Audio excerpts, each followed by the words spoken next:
ये कहते हैं कि हम रिजर्वेशन के खिलाफ नहीं हैं। रिजर्वेशन एक सोच है। रिजर्वेशन का मतलब हिंदुस्तान के पिछड़ों को, दलितों को, आदिवासियों को देश में भागीदारी मिलनी चाहिए। जब ये ठेकेदारी प्रथा लागू करते हैं तो ये रिजर्वेशन को खत्म करते हैं। जब ये अग्निवीर जैसी योजना लाते हैं तो ये रिजर्वेशन को खत्म कर रहे हैं। पब्लिक सेक्टर में दलितों को, आदिवासियों को, पिछड़ों को जगह मिलती थी। जैसे ही पब्लिक सेक्टर को प्राइवेट कर दिया जाता है, प्राइवेट सेक्टर में ना एक दलित को, ना एक आदिवासी को, ना एक पिछड़े को जगह मिलती है। यह सच्चाई है। तो कांग्रेस पार्टी अब एक नई योजना लाई है, महालक्ष्मी योजना। हिंदुस्तान के गरीब परिवारों की लिस्ट बनेगी। करोड़ों परिवार हैं, सबकी लिस्ट बनेगी। हर परिवार में से एक महिला का नाम चुना जाएगा और फिर उस महिला के बैंक अकाउंट में साल के 1 लाख रुपए कांग्रेस पार्टी डालने जा रही है। 8,500 रुपए महीने के, हर महीना पहली तारीख ठकाठक ठकाठक ठकाठक 8,500 रुपए बैंक में। क्रांतिकारी स्कीम है। दुनिया में किसी सरकार ने ऐसा काम नहीं किया है। हिंदुस्तान की सरकार पहली सरकार होगी जो ये काम करने जा रही है। आज हमारे बड़े नेतावन के बयान ला तोड़ मरोड़ के सोशल मीडिया में वायरल करत हैं। इस सबसे हमला सचेत रहना है। सदन के अंदर में, लोकसभा के अंदर में जब देश के लिए बिल आते हैं तो उसको फाड़ देते हैं। वो क्या बात करेंगे राहुल जी? उनके सामने में खड़ा है। जब इस देश के अंदर में एक करने के लिए 370 धारा 370 हटाने की बात हुई, 35 से समाप्त करने की बात हुई, सीए कानून लागू करने की बात हुई, आपने भाजपा बिल को फाड़ दिया। जो कृत्य आपने किया है वो जनता जानती है और ये कृत्य भारतीय जनता पार्टी नहीं कर सकती है, जनता मानती है।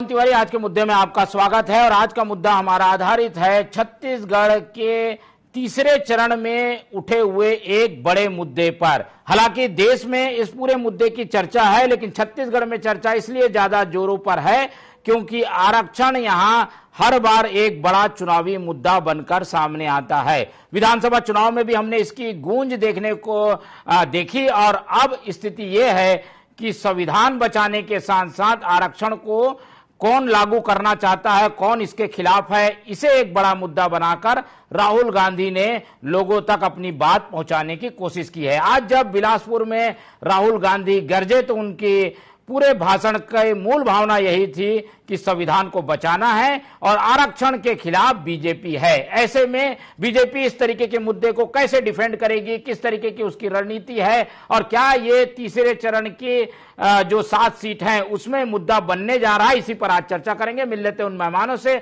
जो इस चर्चा में हमारे साथ रहेंगे। हम बहुत स्वागत करेंगे। हमारे साथ मौजूद हैं कांग्रेस का पक्ष रखने के लिए राम गिडलानी जी, बहुत स्वागत है आपका। हमारे साथ बीजेपी का पक्ष रखने के लिए मौजूद है परेश बागबारा जी, पूर्व विधायक हैं, बहुत स्वागत है आपका। और वरिष्ठ पत्रकार के रूप में हमारे साथ मौजूद हैं अजय चंद्राकर जी, डॉक्टर अजय चंद्राकर जी, बहुत स्वागत करेंगे आपका। तो तीनों मेहमान हमारे साथ हैं और जैसा कि हम बता रहे हैं कि राहुल गांधी ने आते ही जो एक नया राग छेड़ा है उसका असर सभी सीटों पर हमें देखने को मिल सकता है, क्योंकि ये जो 7 सीट है वहां ऐसे लोग रहते हैं जो कि आरक्षण से खासे प्रभावित होते हैं और इस तरीके के मुद्दे वहां असर करते भी दिखते हैं। तो एक एक करके रुक कर लेते हैं। राम गिडलानी जी की ओर पहले चलते हैं। गिडलानी जी, कांग्रेस मूल मुद्दों से हटकर अब ऐसे मुद्दे उछाल रही है जिसका अस्तित्व है नहीं है, हाँ नहीं जैसी स्थिति है, संविधान खतरे में है की बात पर बीजेपी इनकार कर चुकी है, आरक्षण के मुद्दे पर बीजेपी इनकार कर चुकी है, उसके बावजूद ऐसे मुद्दे राहुल गांधी उठा रहे हैं। क्या वजह है, क्या बीजेपी ऐसा कर रही है? बीजेपी ने तो इनकार कर दिया है। देखिए तिवारी जी, ये देश हमारे मूलतः जो है हमारे कांग्रेस पार्टी संविधान और सिद्धांतों की पार्टी रही है और बलिदानों की भी पार्टी कहा जा सकता है।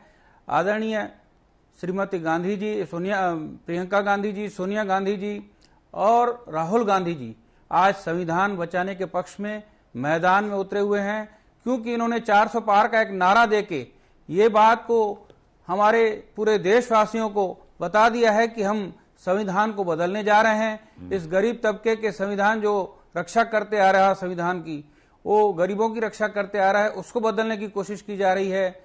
आदिवासियों का कानून बदलने की कोशिश की जा रही है। पिछड़े वर्ग को महत्व देने की कोशिश, बदलने की कोशिश की जा रही है। आज प्राइवेटेशन करके कुछ अपने 20-25 बड़े लोगों को जो इस देश के प्राइवेटेशन करने में लगे हुए हैं, मोदी जी उनको लाभ पहुंचाने के लिए इस कानून को बदलना चाहते हैं और उस कानून को बचाने के लिए कांग्रेस पार्टी मैदान में उतरी हुई है। और चाहे उनको कैसा भी संघर्ष करना पड़े, यहां गरीबों के लिए, आदिवासियों के लिए, पिछड़े वर्ग के लिए, उनके हितों की रक्षा करने के लिए कांग्रेस पार्टी मैदान में है और निश्चित ही इसमें हमको सफलता मिलेगी। और गरीबों को जो हम लोग आज उनकी कानून में लाकर उनको उनके जो मदद करने की हमारी जो भावनाएं हैं वो हम करके रहेंगे। और भारतीय जनता पार्टी के खिलाफ में है, ऐसा क्यों लग रहा है? क्या बीजेपी ऐसा कुछ संकेत दे रही है? बीजेपी आरक्षण के खिलाफ है? बीजेपी ने 400 पार का जो नारा दिया था वो सिर्फ यही बताने के लिए दिया गया था कि आने वाले समय में हम यहाँ संविधान को बदलेंगे और जो जल जंगल जमीन को जो गरीब आदिवासियों का जो हक है वो आज उसको बदलने का प्रयास भारतीय जनता पार्टी द्वारा किया जा रहा है, जिसका क्लियर संकेत पूरे आदिवासी समाज में, पिछड़े वर्ग समाज में और हर छोटे तबके के लोगों को एहसास हो गया है कि आने वाले समय में भारतीय जनता पार्टी बहुमत लाकर इस संविधान में बदलाव लाएगी और हमारे हकों की रक्षा को नहीं पूरा करेगी, हमारे हक मारे जाएंगे। निसंदेह पूरे प्रदेश में ऐसा वातावरण बन रहा है। ठीक है, लगातार सोशल मीडिया में भी ये बातें प्रचारित की जा रही है, सभाओं में कही जा रही है और राहुल गांधी ने आज कह दिया, तो ये एक बड़ा मुद्दा बन गया है छत्तीसगढ़ का। हम चलते हैं बीजेपी की ओर। परेश बागबाहरा जी अच्छे से बताएंगे। बागबाहरा जी, जिन मुद्दों पर आप लोग चुनाव चाहते थे उससे अलग हटकर अब ये संविधान बचाने की लड़ाई के रूप में कांग्रेस इसे पेश कर रही है और आरक्षण विरोधी के रूप में बता रही है बीजेपी को, कैसे जवाब देंगे? अब ये तो जगह जगह सफाई देने में ही समय निकल जाएगा आप लोगों का। देखिए, ऐसा है कि हम अपने विकास के मुद्दे पे ही चुनाव लड़ रहे हैं। पिछले 10 साल में जिस तरीके से आदरणीय प्रधानमंत्री जी ने पूरे देश का कायाकल्प किया है, चाहे वो गरीबों के घर में शौचालय बनाने का काम हो, चाहे उज्ज्वला योजना के माध्यम से गैस सिलेंडर देने का काम हो, चाहे उनको मकान देने का काम हो जिसको बाद में कांग्रेस ने रोक दिया था, चाहे वो सारे गरीबों के अकाउंट में पैसा डालने का मामला हो। संविधान के खिलाफ हैं ये बोल रहे हैं राहुल गांधी। अब ऐसा है कि वो कांग्रेस जो है एक नंबर लवरा पार्टी है, झूठी पार्टी है। संविधान के खिलाफ तो कांग्रेस पार्टी रही है। 1975 में इन्होंने इमरजेंसी लगाई, संविधान को बदला, पूरे देश में आपातकाल लगाया और उसके बाद लगभग कितनी ही सरकारों को इन्होंने भंग कर दिया, वहां राष्ट्रपति शासन लगाया। इस तरीके से जो ये बोलते हैं कि भाई यहाँ पर जो कुछ पूंजीपतियों को लाभ पहुंचाना चाहते हैं, जबकि इनके यूपीए सरकार में ही ये जितने भी अडानी हैं, अंबानी हैं, टाटा है, बिरला है, ये सब लोगों को दुनिया भर के बैंक लोन फोन में कर करके इन्होंने फोन में दे करके इनको लोन दिया है। और इस तरीके से इन्होंने सिर्फ पैसा जिस तरीके से बांटा था और जिस प्रकार से इस देश में 2 प्रकार का तबका यहाँ पर इन्होंने तैयार किया है। पंडित नेहरू जी के जमाने में मुश्किल से 2.5% का यहाँ पर ग्रोथ रेट थी, इंदिरा जी के जमाने में भी वही ग्रोथ रेट थी। जो 2 प्रकार का हिंदुस्तान बनाने का काम कांग्रेस ने अपने सरकार में किया था, एक गरीब और अमीर, कितने लोग उस समय भूख से मरा करते थे, कितने किसान आत्महत्या किया करते थे। ये जो डिसइन्वेस्टमेंट का काम चालू हुआ है। जब नरसिम्हा राव जी की यहाँ सरकार थी, कांग्रेस की सरकार थी, तब प्राइवेटाइजेशन ग्लोबलाइजेशन करके डिसइन्वेस्टमेंट का काम यहाँ पर चालू किया है। जो ये बोलते हैं पब्लिक सेक्टर के लोगों को इंडस्ट्री को बेच करके वहां पर SC ST को हटाना चाहते हैं। मैं इनसे पूछना चाहता हूं कि जब इनकी सरकार थी, जब इनका बजट बनता था, उस समय कितने SC ST IAS अधिकारी थे जो उस समय वहां पर बजट में उनका इन्वॉल्वमेंट होता था? एक अधिकारी उस समय नहीं था। अभी जो ये गिनाते रहते हैं कि अभी SC ST कितने हैं, अभी पत्रकारों में ST ST कितने हैं, आप बताइए ना आपके समय में कितने थे? जब आप UPA की गवर्नमेंट में कितने थे? जब आपने 55 साल यहां पर राज किया तब कितने थे? और आज छत्तीसगढ़ में जिस तरीके से यहां पर मोदी की गारंटी का काम आदरणीय साय जी ने किया है, चाहे महतारी वंदन योजना हो, चाहे धान का जो डिफरेंस का उदाहरण ये दे रहे हैं कि आप लोग ने आरक्षण बिल रोका हुआ है, एक बिल अटका हुआ है जिसके कारण OBC की संख्या के हिसाब से आरक्षण नहीं मिल पा रहा है। इन सब वजहों से ये आप लोगों को आरक्षण विरोधी कह रहे हैं। देखिए, ऐसा है कि OBC को जो संवैधानिक आयोग बनाने का काम मोदी सरकार ने किया है, इन्होंने बिल्कुल नहीं किया। एक आदिवासी महिला को जो है पूरे भारत का प्रथम नागरिक बनाया, राष्ट्रपति का पद दिया, यहाँ पर जो है राष्ट्रपति के पद से नवाजा, यहाँ पर पहले बार यहाँ पर एक आदिवासी मुख्यमंत्री यहाँ पर बनाया गया, और यहाँ पर जो है एक SC को राष्ट्रपति का पद दिया गया। ठीक है, सब आएंगे, चलिए आएंगे, ये मुद्दे तो उठते रहेंगे। एक बार संविधान की रोशनी में ये जान लेते हैं जिस तरीके के मुद्दे उठ रहे हैं, इसके लिए क्या ये सही में मुद्दे सही हैं या गलत हैं? हमारे साथ राजनीतिक विश्लेषक डॉक्टर अजय चंद्राकर जी मौजूद हैं। चंद्राकर जी, कई बार हम सुनते हैं कि आरोपों में ये बात आती है कि कोई संविधान के खिलाफ है, संविधान को बदल देगा, आरक्षण को खत्म कर देगा। इस तरीके की चीजों को अगर हम धरातल में समझने की कोशिश करें, वास्तविकता में क्या ये आसान है या ऐसा हो पाता है, या ये केवल राजनीतिक मुद्दे हैं? वाह मोहन जी, बहुत बढ़िया प्रश्न है।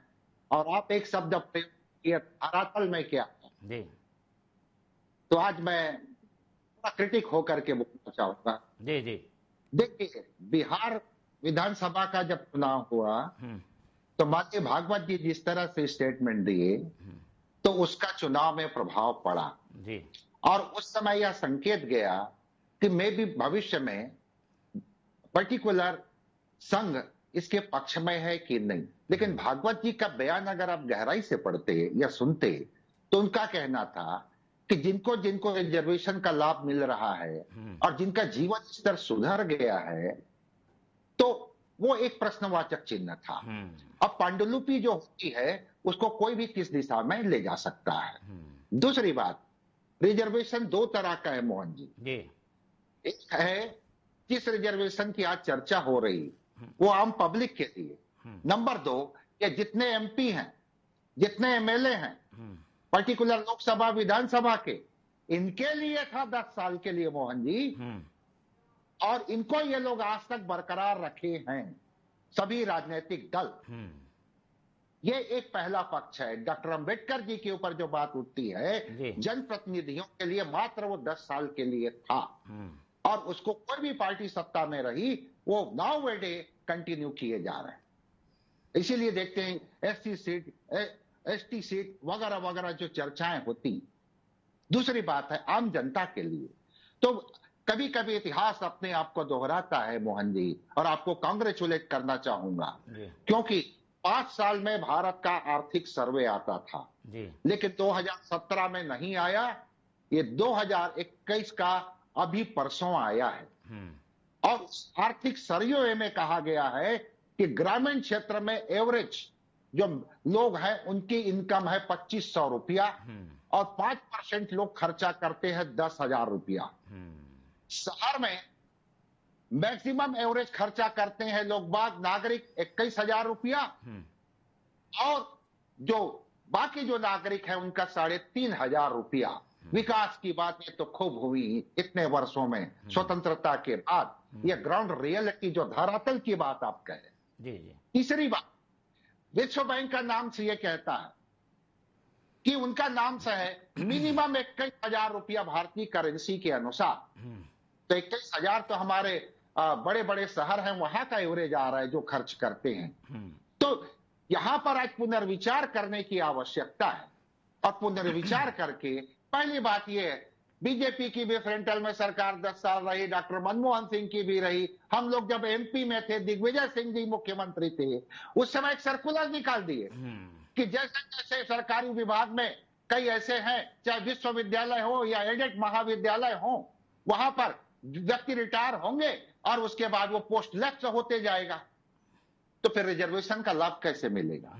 और जो सेक्शन पोस्ट है फ्रंटल स्तर में और स्टेट लेवल में, उसको तो फुलफिल कर दो भाई, जो आरक्षण वर्तमान समय में प्रावधान में है उसके अनुसार।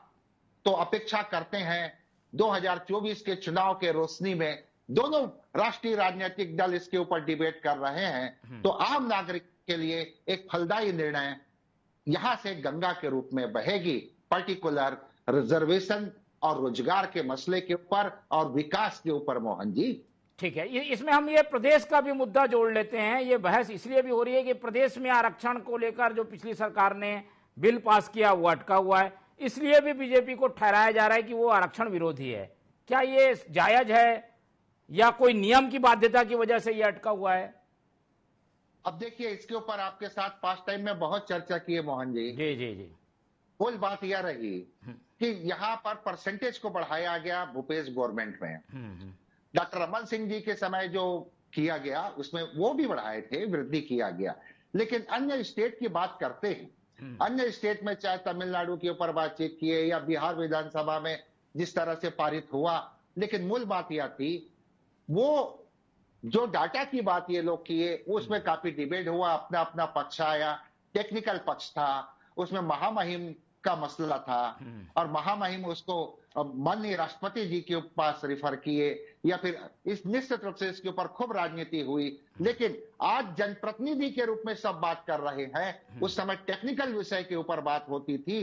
तो आपका दायित्व है, चाहे सत्ता पक्ष में रहो चाहे विरोधी पक्ष में, टेक्निकल का इशू का भी तो प्रॉब्लम जो है उसका सॉल्यूशन आप लोगों को निकालना है जी। तो यहां पर मतैक्य नहीं होना चाहिए, एक में होना चाहिए मोहन जी। बिल्कुल। चलिए, तो मुद्दे उछाले जाते हैं तो उसके पीछे कई राजनीतिक वजहें भी होती है और इसीलिए कांग्रेस से सवाल भी पूछा जा रहा है। राम गिडलानी जी, अब क्योंकि 7 सीटों पर चुनाव है और ऐसी 7 सीटें जहां पर आरक्षण का लाभ लेने वाला एक बड़ा वर्ग है, उसे टच करने के लिए आप लोग ने इस मुद्दे को आग दी, जबकि ये मुद्दा पिछले विधानसभा में भी गरमाया हुआ था और उसको 8-9 महीने से अधिक का समय हो चुका है। फिर हवा देने की क्या वजह है और कारण क्या जो बीजेपी सफाई दे रही है, क्या उससे संतुष्ट हैं क्या आप लोग? क्या मोहन जी, हमारे कांग्रेस सरकार ने जब पिछली 5 साल सरकार भूपेश बघेल जी की सरकार थी, उस समय भी आरक्षण को लेकर उन्होंने एक प्रस्ताव बना के विधानसभा से पारित करके माननीय महामहिम जी को भेजा था, जिन्होंने इन्होंने आज तक पास नहीं किया। और वर्तमान आने वाली सरकार को भी ये देखा जा रहा है कि जब स्टेट गवर्नमेंट ने ये प्रस्ताव पास किया था, उसने उस मुद्दे को उन्होंने पास नहीं किया, तो केंद्र गवर्नमेंट में ऐसा आरक्षण बिल कहां से लोग पास करेंगे और आरक्षण को कैसे लागू करेंगे? निसंदेह इनकी जो भावना है, जो ये लोग नाथूराम गोडसे की सरकार को लोग जैसे मानने वाले लोग हैं, निसंदेह आरक्षण में खतरा महसूस हो रहा है। आने वाली सरकार हमारी जो कांग्रेस की सरकार बनेगी, आरक्षण को बनाए रखने के लिए बनेगी, गरीबों के हितों की सरकार बनेगी और जंगल को बचाने के लिए सरकार बनेगी। आज जंगल कट रहे हैं, प्रदेश की सरकार, नई सरकार बैठते ही जंगल की कटाई चालू हो गई, उसको रोक नहीं पा रही है। क्या आदिवासी मुख्यमंत्री जी ने अपने ही क्षेत्र में जो जंगल कट रहा है उसको रोकने का कौन सा प्रयास किया? आने वाले भविष्य में भी कौन सा गरीब और आदिवासियों के लिए हितों की रक्षा होगी? अभी महतारी वंदन की बात कर रहे हैं लोग, जो 75% महिलाओं को महतारी वंदन की राशि इस माह की अभी नहीं गई है। आने वाले समय में चुनाव बाद हो सकता है इसको बंद कर दिया जाए। ठीक है, चलिए, मनसा पे सवाल है। परेश बागवारा जी, ये एक मनसा बीजेपी के पीछे थॉट प्रोसेस में चलती है कि आरक्षण को खत्म करना है, गाये बगाए कुछ लोग बयान दे देते हैं, उसको आधार बनाया जा रहा है और इसीलिए बीजेपी को ठहराया जा रहा है आरक्षण विरोधी, संविधान बदलने की तैयारी। क्या है कि अभी राहुल गांधी जी पूरी तरीके से माओवादी विचारधारा से बहुत ज्यादा प्रभावित हो गए हैं।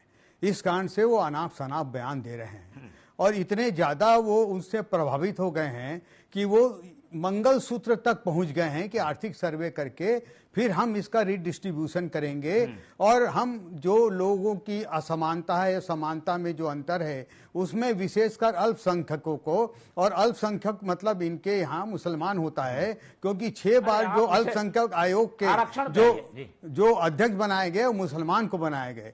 आरक्षण का जहां तक सवाल है, आरक्षण के नाम से प्रधानमंत्री नरेंद्र मोदी जी ने साफ साफ कहा कि अगर आज की तारीख में आदरणीय डॉक्टर महामहिम डॉक्टर अंबेडकर जी भी अगर आज धरती पे आ जाएं तो भी वो यहाँ पर संविधान नहीं बदल सकते। मेरा तो, हमारी पार्टी का तो सवाल ही नहीं है।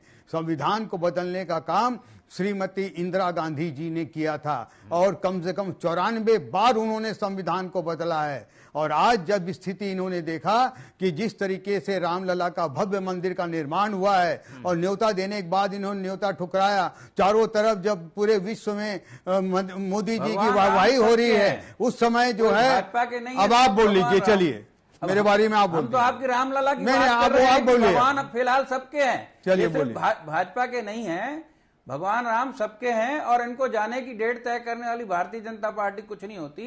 ये देश के लोग तय करेंगे कि हमको कब जाना। अब तो बाघ जी ने बता दिया, प्रधानमंत्री का कोड भी कर दिया कि भाई हम नहीं बदलने वाले, नहीं करना है, भगवान राम के मंदिर में कब जाना है। जी, भारतीय जनता पार्टी तय नहीं करेगी कि हमको भगवान राम के मंदिर में कब जाना है। आपको तो कोर्ट में बोलना है कि राम नाम की कोई करेक्टर ही नहीं हुआ, वो काल्पनिक करेक्टर है, लिख करके वहां पर सबमिट करना है। भगवान राम की राजनीति करने वाले लोग। आरक्षण पे आते हैं, आरक्षण पे ये जो कह रहे हैं बीजेपी, अब इस पे तो विश्वास करेंगे ना गिडलानी जी?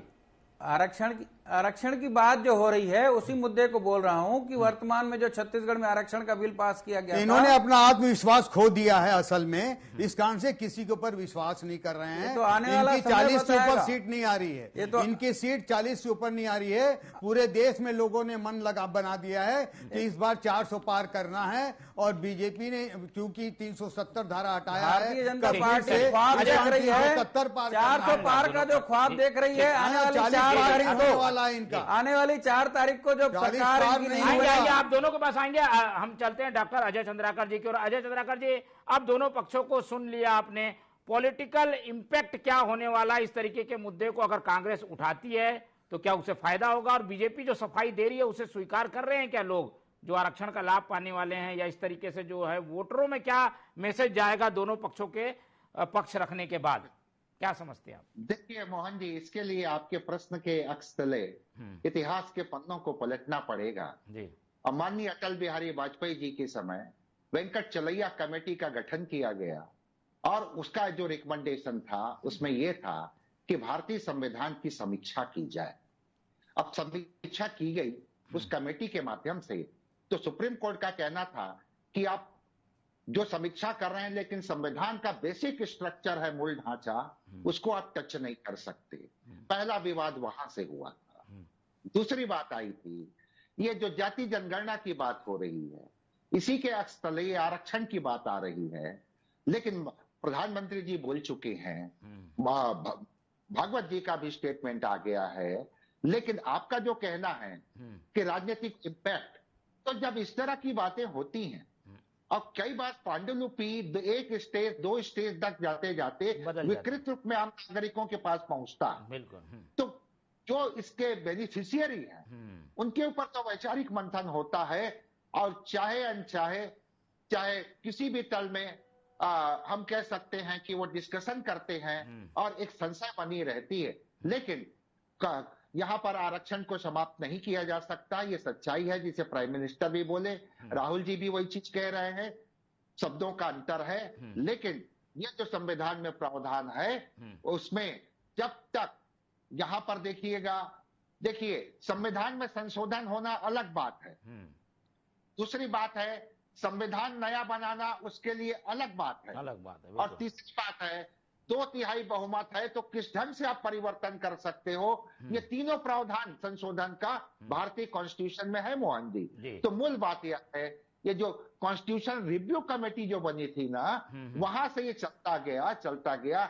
लेकिन आज ये सच है कि आप सेंक्शन पोस्ट को भर दीजिए, चाहे स्टेट गवर्नमेंट का हो चाहे वो सेंट्रल गवर्नमेंट का हो, तो एक नया फेस बनेगा और 2024 के इस चुनाव में ऐसा होना चाहिए। लेकिन आपका बजट कितना इजाजत देता है यह प्रश्नवाचक चिन्ह है। ठीक है, चलिए, कई चीजों की बाध्यता है और ये क्योंकि सियासत है इसलिए इस तरीके के मुद्दे उठाए जाते हैं, लेकिन इन मुद्दों से निपटेगी कैसे बीजेपी? परेश जी के पास चलते हैं। परेश जी, आप लोग जरूर सफाई दे रहे हैं, भागवत जी अलग सफाई दे रहे हैं, बाकी बड़े नेता अलग सफाई दे रहे हैं, लेकिन एक मैसेज चला गया है, इसकी भरपाई, इसको कैसे डैमेज कंट्रोल करेगी बीजेपी? क्योंकि राहुल जी जगह जगह यही भाषण दे रहे हैं कि संविधान खतरे में है, आरक्षण विरोधी भाजपा है।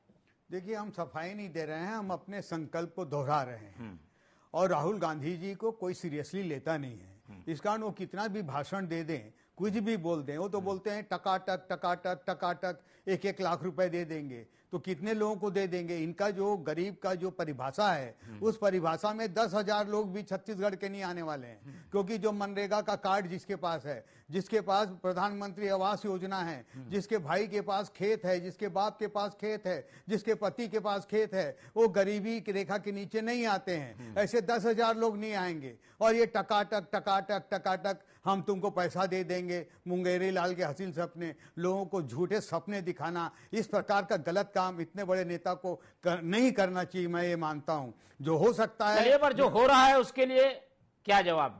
जनता ही के ऊपर छोड़ दें, जनता तय करेगी, आखिर उन्होंने मुद्दा तो बना दिया है। मुद्दा बिल्कुल नहीं बना है, लोग इस पर हंस रहे हैं और मजाक उड़ा रहे हैं कि ये किस तरीके से कौन सी बातें कर रहे हैं। गिडलानी जी, आप लोग ने मुद्दा बना दिया, लेकिन उसमें दम नहीं है, उसकी जो मजबूत आधार नहीं है। उसके लिए जनता एक्सेप्ट कर रही है इस मुद्दे को, जनता जागरूक हो गई है, गरीब जनता भी समझने लगी है कि आने वाले चुनाव में हमारे गरीबों का क्या होने वाला है, रिजर्वेशन का क्या होने वाला है, जमीन जंगल जल जंगल जमीन कहाँ हमारे को मिलने वाली है कि नहीं मिलने वाली है, आरक्षण लागू होगा कि नहीं होगा, इनके ऊपर पूरा भरोसा अब भारतीय जनता पार्टी से पूरा हट गया है। आने वाले चुनाव में इनकी न सरकार बनेगी, न इनका ये आरक्षण का जो मसूबा है वो कहीं पूरा होगा, न इनके व्यापारी भाइयों को लाभ मिलने वाला है। वर्तमान में जो ट्रेनों का जो प्राइवेटाइजेशन करने जा रही है। चलिए, फाइनल कोड ले लेते हैं। फाइनल का कमेंट डॉक्टर चंद्राकर जी से। चंद्राकर जी, ये बहस तो चलती रहेगी,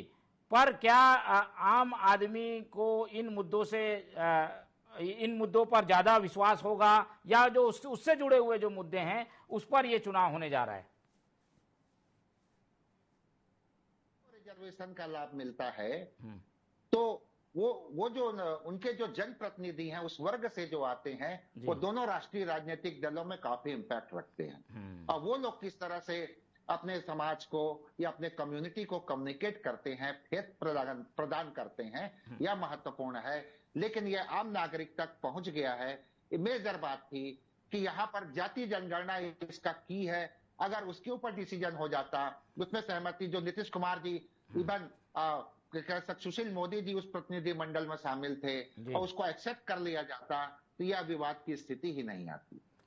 चलिए, सियासत अपनी जगह पे जारी है और मुद्दे दोनों ओर से उछाले जा रहे हैं और छत्तीसगढ़ में एक नया मुद्दा बनता हुआ इन पूरी चर्चाओं के बाद दिख रहा है कि आरक्षण के साथ कौन है, आरक्षण के खिलाफ कौन है। हालांकि दोनों पक्ष ये बात का दावा कर रहे हैं कि आरक्षण के साथ वो हैं। अब जनता को तय करना है कि किसकी बात कितनी सच्ची है। समय कम है, इसलिए चर्चा यहीं खत्म करते हैं। राम गिडलानी जी हमारे साथ जुड़े, उनका धन्यवाद। परेश बागबारा जी ने समय दिया, धन्यवाद। और डॉक्टर अजय चंद्राकर जी हमारे साथ जुड़े रहे, उनका बहुत बहुत धन्यवाद करते हुए आज की ये चर्चा यहीं खत्म करते हैं और आप लोग से रखते हैं उम्मीद कि आप लोग देखते रहेंगे TV24। रखिए अपना बहुत ख्याल।